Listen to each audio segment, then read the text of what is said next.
An alcoholic? Me? No way. A barrio acquaintance, one who is not only very fond of marijuana and the hip psychedelic tussie, but has also been a petty peddler of same, called me an alcoholic the other day.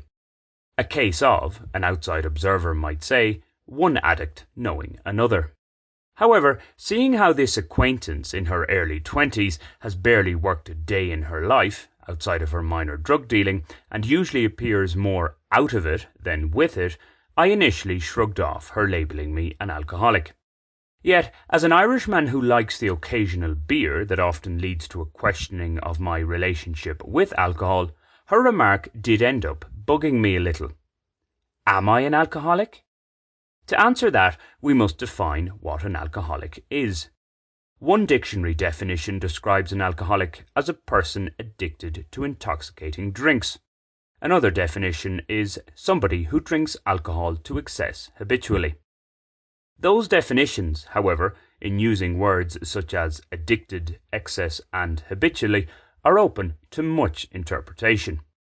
Some commentators and scholars on the subject dismiss the concept of addiction outright. They see it as a mere cover for one's failure to take responsibility.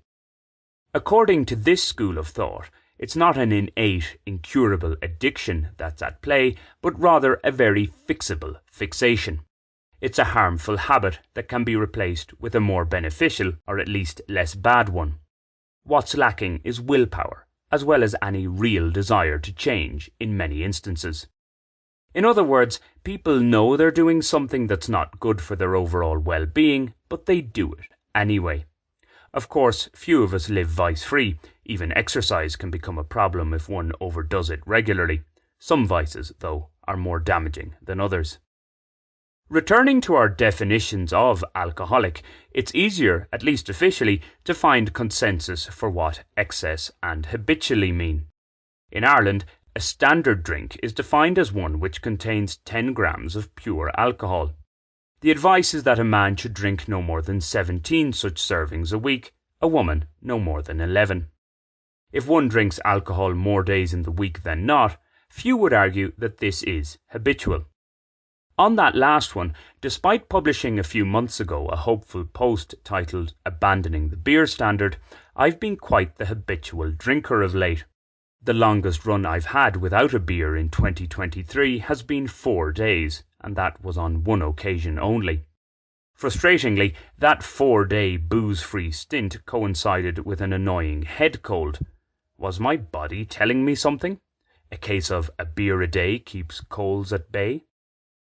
Plenty of downtime this year and not wanting to be in my shared accommodation for too long at any one time are two big reasons for this regular revelling, tame as it normally is. What's more, as a pastime, sipping on a Barrio Santandercito Tienda beer is a fairly economical activity compared to some other pursuits one could get up to in Bogotá. As alluded to, in terms of excess, my consumption levels each time I drink are nothing like they were in the past. Where previously, when I would go at it, as we Irish say, I'd have at least 4 litres of poker beer or the equivalent, these days I'm usually looking for the exit door after 2 or at most 3. Do note, poker's alcohol by volume is 4%. So my binge drinking days do appear to be largely behind me. Compared to other regular drinkers, I think it's fair to put me in the mild category.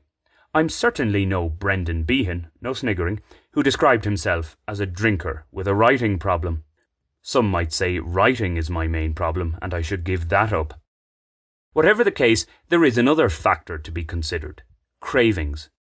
This ties into addiction, whether one believes addiction to be a genuine disease or not. I surmise that people who I consider to be alcoholics crave alcohol. It's constantly in their thoughts. When they get up in the morning, if a beer or whatever was put in front of them, they'd have no issue downing it. What usually prevents such types from doing so is a job commitment or such like.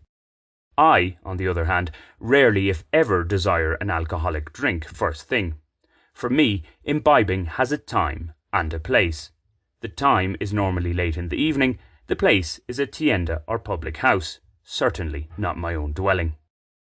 And as I've already pointed out, I'm more than content to retire to my bed after a couple of litres. Where perhaps in my earlier drinking days I suffered from FOMO, fear of missing out, these days I'm more in the JOMO, joy of missing out, camp. So, yes, I do like beer, and I may regularly drink more units of alcohol per week than most health experts recommend. Nonetheless, life in my late 30s doesn't revolve around the next alcohol-fueled session like it did to some extent in my 20s and early 30s. Of course, how I feel and what I believe is one thing. How others view me is another. Perception is reality in this regard. Yet, it's only the perceptions and opinions of certain people in my life that I should really value. Others are best ignored.